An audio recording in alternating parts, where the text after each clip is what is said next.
મારું નામ કરુણા નરેશભાઈ રાઠોડ છે અને મારા માતૃશ્રીની હેલ્થ ઇસ્યુના કારણે બોલી નથી શકતા એના વતી હું બોલી ને એમની જે વેદના છે તે આજ સરકાર સમક્ષ રજૂ કરું છું. મારી માતૃશ્રીનું નામ પાર્વતી હસમુખલાલ વેગડ છે. ઘાટકોપર ઈસ્ટમાં રીડેવલપમાં મારા પપ્પા જોડે જે અન્યાય થયો, મારા પપ્પાની દુકાન હતી અને ફ્લેટ દેવાનો, અને મારા પપ્પાને માનસિક ટોર્ચર કરીને આ લોકો અનંત હેરાન કરી એની રોજગારી પણ છીનવી લીધી. આજે મારા પપ્પા તો અમારા વચ્ચે છે નહીં, પણ મારી મમ્મીને ન્યાય દેવડાવવા માટે આજ મારે મીડિયા સમક્ષ આવવું પડ્યું. ઘાટકોપર રીડેવલપમાં એક ખાતાના 2 સર્વે છે. એકમાં મારી દાદીનું મૃત્યુ બતાડ્યું અને બીજામાં મારી દાદીને જીવિત બતાડે.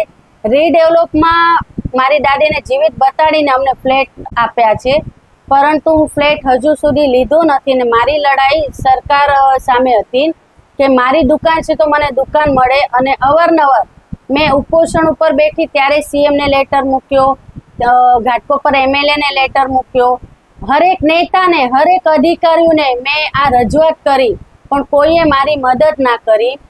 પછી હું ગુજરાતની વતની હતી, મુંબઈ મૂકીને મારે ગુજરાત જ્યારે રીડેવલપમાં મને ફ્લેટ આપવામાં આવ્યો, મારી રોજગારી છીનવાઈ ગઈ, ત્યારે મારે મુંબઈ મૂકીને ગુજરાત આવવું પડ્યું. ત્યારે મેં ગુજરાતના સીએમને બી રજૂઆત કરી હતી, અંજારના એમએલએને, સાંસદને બધાને મેં રજૂઆત કરી, પણ કોઈએ મારી મદદ ના કરી. એ લોકો એમ કહે છે સ્ટેટ અલગ છે, તો મારું એવું કહેવું છે કે આપણા ગુજરાતી બારે ફસાતા હોય તો આપણા અહીંયાના સીએમ એમને જો કાઢવાની મદદ કરતા હોય તો અમે બી મુંબઈ ફસાયા હતા, અમારું બી મુંબઈમાં બધું જ છીનવાઈ ગયું, તો અમને કેમ મદદ ના કરી. એટલે મારી સરકારથી એવી રજૂઆત છે કે મારી આગળ બધા જ કાગળિયા છે.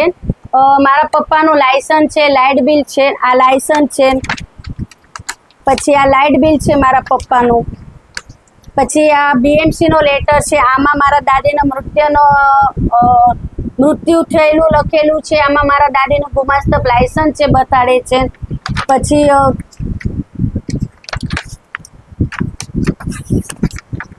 આની અંદર આ છે બિલ્ડરનો રીડેવલપ, એની અંદર મારા દાદીને જીવિત બતાડે છે અને બીએમસી વાળા મૃત્યુ બતાડે છે. તો હવે મારે આ ન્યાય માટે સરકાર આગળ માંગ છે કે 2 રાજ્યના સીએમ સાહેબ અને જનતા વચ્ચે આનો ન્યાય થવો જ જોઈએ.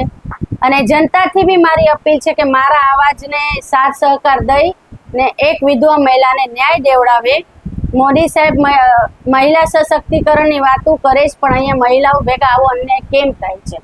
બિલ્ડરનું નામ એવરેસ્ટ બિલ્ડર છે અને બિલ્ડર મને એવું કહે છે કે હું ઉપર સુધી હપ્તા પહોંચાડું છું, તો તમે 50 લાખ લ્યો અથવા ફ્લેટ લ્યો અને ગુજરાત ભેગા થઈ જાઓ. અને મને અવારનવાર ધમકીઓ આવે છે, જો મને કે મારા પરિવારને કાંઈ પણ થશે તો 2 રાજ્યના પ્રશાસન આનું જિમ્મેદાર રહેશે. બિલ્ડરનું નામ એવરેસ્ટ બિલ્ડર છે. હું ગુજરાતના મુખ્યમંત્રી સાહેબને મળી 3 વખત, પણ મને કોઈ ત્યાંથી સારો જવાબ મળ્યો નહીં.